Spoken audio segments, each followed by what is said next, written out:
પ્રણામ વિદ્યાર્થી મિત્રો। પાઠ 4 ભારતની પ્રારંભિક રાજ્ય વ્યવસ્થા તેમાં વિદ્યાર્થી મિત્રો વિડીયો ભાગ નંબર 1માં જનપદ, મહાજનપદ, 16 મહાજનપદ વિશે વાત કરીશું। પાઠ 4 ભારતની પ્રારંભિક રાજ્ય વ્યવસ્થા। તો વિદ્યાર્થી મિત્રો આપણે અગાઉના પાઠમાં નગરીય સંસ્કૃતિ વિશે વાત કરી, સિંધુખીણ સંસ્કૃતિ વિશે વાત કરી કે ત્યાંના નગરો કેવા હતા, ત્યાંના લોકો કેવા હતા, કેવા પોશાક પહેરતા હતા, કેવો ખોરાક ખાતા હતા, કેવી તેમની સામાજિક, આર્થિક અને રાજકીય પરિસ્થિતિ હતી, ધર્મની બાબતમાં તેઓ કેવા વિચારો ધરાવતા હતા, બરાબર। એના પછી જેમ જેમ આપણે આગળ વધ્યા એમ આપણે વૈદિક સમયનો પણ સમયગાળો જોયો, તેમાં પણ આપણે આર્યો વિશે જોયું કે તેમની કુટુંબ વ્યવસ્થા સંયુક્ત હતી, બરાબર, સ્ત્રીઓને માન આપવામાં આવતું હતું। એના પછી હવે આપણે આજે પાઠ 4માં ભારતની રાજકીય વ્યવસ્થા કેવી હતી, આપણે ઇતિહાસમાં ધીમે ધીમે આગળ વધી રહ્યા છીએ, બરાબર। તો એ સમયે અલગ જ રાજ્ય વ્યવસ્થા આપણને જોવા મળે છે। એમાં જોઈએ તો જનપદ, મહાજનપદની વ્યવસ્થા આખી અલગ જ જોવા મળે છે। તો આપણે જોઈએ વિદ્યાર્થી મિત્રો, ભારતમાં રાજકીય વ્યવસ્થા અને સંસ્થાઓ વિશે આપણને વેદ, મહાકાવ્યો અને બૌદ્ધ ગ્રંથોમાંથી માહિતી પ્રાપ્ત થાય છે। આપણને ભારતની પ્રારંભિક રાજ્ય વ્યવસ્થા વિશેની માહિતી કયા ગ્રંથોમાંથી મળે છે? તો વેદ, મહાકાવ્યો અને બૌદ્ધ ગ્રંથોમાંથી। વેદ એટલે જે 4 વેદો છે આપણા ઋગ્વેદ, યજુર્વેદ અને સામવેદ, એ 4 વેદો, મહાકાવ્યો આપણા જે રામાયણ અને મહાભારતના જે આપણા ધાર્મિક ગ્રંથો છે, એ ગ્રંથો એટલે આપણે મહાકાવ્યો કહીશું। તો એ મહાકાવ્યો અને બૌદ્ધ ગ્રંથોમાંથી, એટલે કે ભગવાન બુદ્ધના જન્મથી લઈને એમને જે આખા ભારતમાં પરિભ્રમણ કર્યું અને બૌદ્ધ ધર્મનું સ્થાપન કર્યું, એ દરમિયાન જે ગ્રંથો લખાયેલા છે અને એના પછીના સમયમાં પણ જે ગ્રંથો લખાયેલા છે, એ ગ્રંથોમાંથી આપણને બૌદ્ધ સમયની માહિતી મળે છે।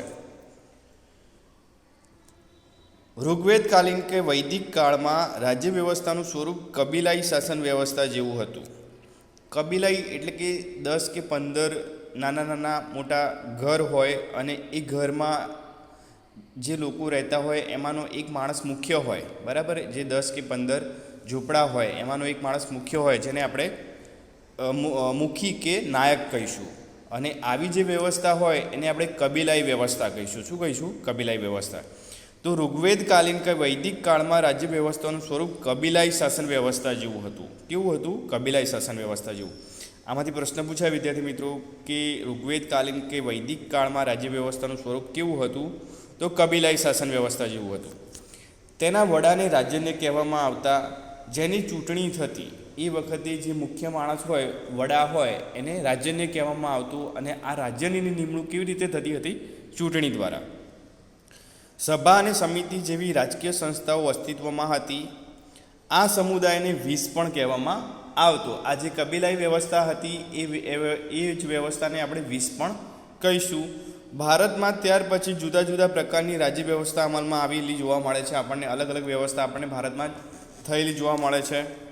તેમાં આપણે જોઈએ તો જનપદ। જનપદ એટલે ચોક્કસ માણસના વસવાટ માટેનું સ્થાન। ઈસવીસન પૂર્વે 1000ની આસપાસ પંજાબ અને ગંગા નદીના વિસ્તારમાં જુદા જુદા સમૂહના પ્રારંભિક રાજ્યોની સ્થાપના થઈ, જેને આપણે જનપદ કહીશું। જનપદ વ્યવસ્થા હતી।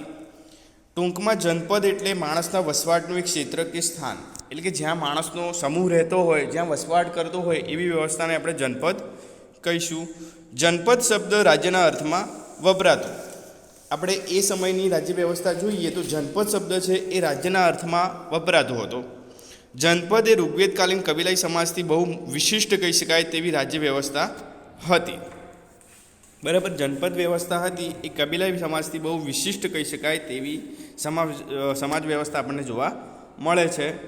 કુરુ, પાંચાલ જેવા જુદા જુદા સમૂહના રાજ્યોનો તેમાં સમાવેશ થાય છે, બરાબર। તેમાં આપણે જોઈએ તો પહેલાં જોઈએ મહાજનપદ। ઈસવીસન પૂર્વે 6ઠ્ઠી સદીની આસપાસ ભારતમાં 16 જેટલા મહાજનપદો જોવા મળે છે। ઈસવીસન પૂર્વે 6ઠ્ઠી સદી એટલે કે આપણે આજથી જોઈએ તો 2500-2600 વર્ષનો સમયગાળો।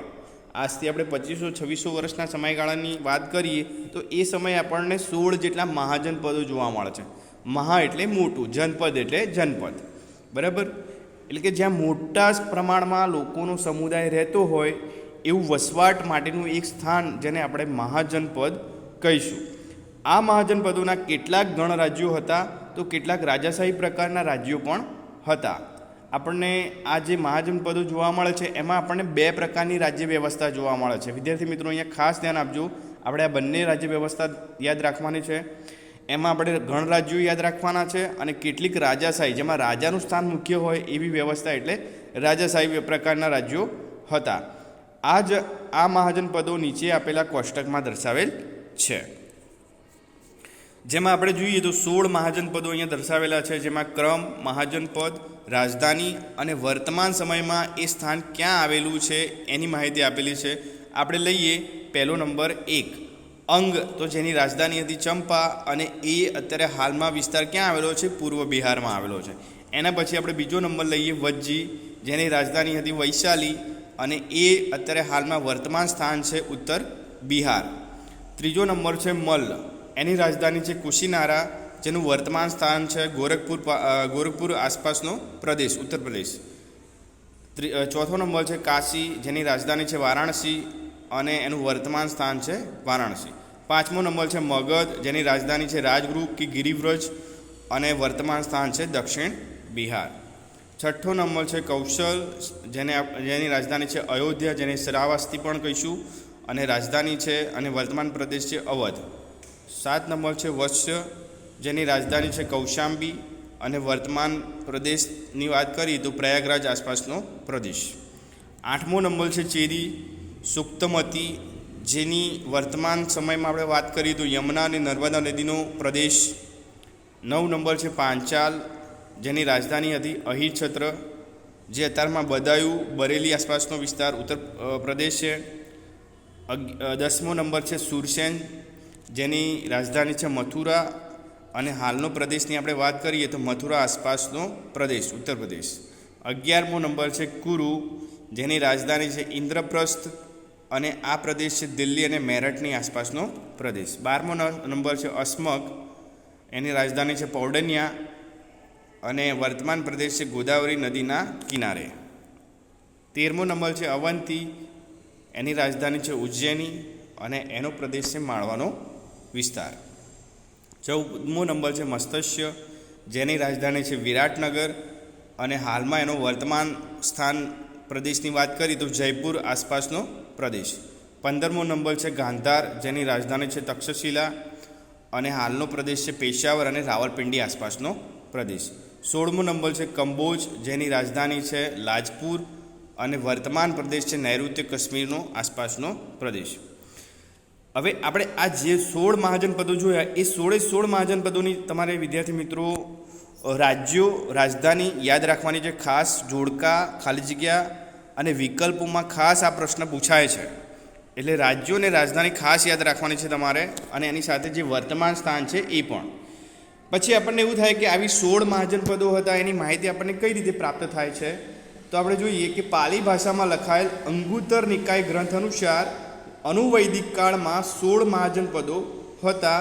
કેટલાક મહત્વપૂર્ણ જનપદ વિકાસ નકશામાં દર્શાવેલ છે, બરાબર. તો અંગુત્તર નિકાય નામનો એક ગ્રંથ છે જે પાલી ભાષામાં લખાયેલો છે અને એ ગ્રંથ અનુસાર અનુવૈદિક કાળમાં 16 જેટલા મહાજનપદો હતા. અનુવૈદિક કાળ એટલે કે વૈદિક કાળ પછીનો જે સમયગાળો છે એને અનુવૈદિક કાળ કહેવામાં આવે છે. આપણે અહીંયા નકશામાં જોઈ શકીએ છીએ કે જે મહાજનપદો હતા એ મહાજનપદો અહીંયા નકશામાં દર્શાવેલા છે. મસ્તસ્ય છે, સુરસેન છે, ઇન્દ્રપ્રસ્થ. તો વિદ્યાર્થી મિત્રો તમારે આ નકશામાં જે પણ મહાજનપદો દર્શાવેલા છે એ મહાજનપદો તમારે યાદ રાખવાના છે, કારણ કે એક્ઝામમાં, પરીક્ષામાં આ નકશો આખો પૂછાઈ શકે છે. ચોક્કસ રાજ્યો લખેલા હોય કે આ રાજ્યો છે નકશામાં દર્શાવો, તો તમારે આ નકશો તૈયાર કરવાનો રહેશે. એમાં આપણે જોઈએ તો મથુરા, ચેદી, કૌશાંબી છે, વત્સ્ય છે, મગધ છે, પાટલીપુત્ર છે, કપિલવસ્તુ છે, શ્રાવસ્તી છે, વિદેહ છે, જે મહત્ત્વના જે રાજ્યો છે એ તમારે ખાસ યાદ રાખવાના છે ભારતના નકશામાં, બરાબર. તો તેની સાથે આપણે વિદ્યાર્થી મિત્રો કેટલાક પ્રશ્નો જોઈએ. પ્રશ્ન 1, નીચેના પ્રશ્નોના 1-2 વાક્યમાં જવાબ આપો. સવાલ 1, ભારતમાં રાજકીય સંસ્થાઓ અને રાજકીય વ્યવસ્થા વિશે કયા ગ્રંથમાંથી માહિતી પ્રાપ્ત થાય છે? બીજો સવાલ છે, ઋગ્વેદકાલીન વૈદિક કાળમાં રાજ્ય વ્યવસ્થાનું સ્વરૂપ કઈ શાસન વ્યવસ્થા જેવું હતું? તો આપણે જોયું વિદ્યાર્થી મિત્રો કે કબીલાઈ શાસન વ્યવસ્થા જેવું હતું. ત્રીજો નંબર છે, જનપદ એટલે શું? ચોથો નંબર છે, જનપદ શબ્દ કયા અર્થમાં વપરાતો હતો? પાંચમો નંબર છે, કબીલાઈ શાસન વ્યવસ્થામાં વડાને શું કહેવામાં આવતા? તો આપણે જોયું કે રાજ્યને કહેવામાં આવતા હતા. છઠ્ઠો નંબર છે, કઈ નદીની આસપાસ ભારતમાં 16 જેટલા સદીની આસપાસ ભારતમાં 16 જેટલા મહાજનપદો જોવા મળે છે? મહાજનપદોમાં કેવા પ્રકારના રાજ્યો હતા? આઠમો નંબર છે, વત્સ્ય મહાજનપદની રાજધાની કઈ હતી? નવમો નંબર, સુરસેન મહાજનપદની રાજધાની કઈ હતી? 10મો નંબર, કઈ ભાષામાં લખાયેલા કયા ગ્રંથમાં અનુવૈદિક કાળમાં 16 મહાજનપદો હતા? તો વિદ્યાર્થી મિત્રો, આ જે 10 પ્રશ્નો છે આપણે જ્યાં સુધી ચલાવ્યું ત્યાં સુધીમાંથી આપણે પ્રશ્નો પૂછેલા છે. તો વિદ્યાર્થી મિત્રો, જ્યાં સુધી ચલાવ્યું ત્યાં સુધી વાંચન કરવું બરાબર ધ્યાનથી, અને આ 10 પ્રશ્નો છે જાતે ચોપડીમાંથી શોધીને લખવાના રહેશે. પ્રણામ વિદ્યાર્થી મિત્રો.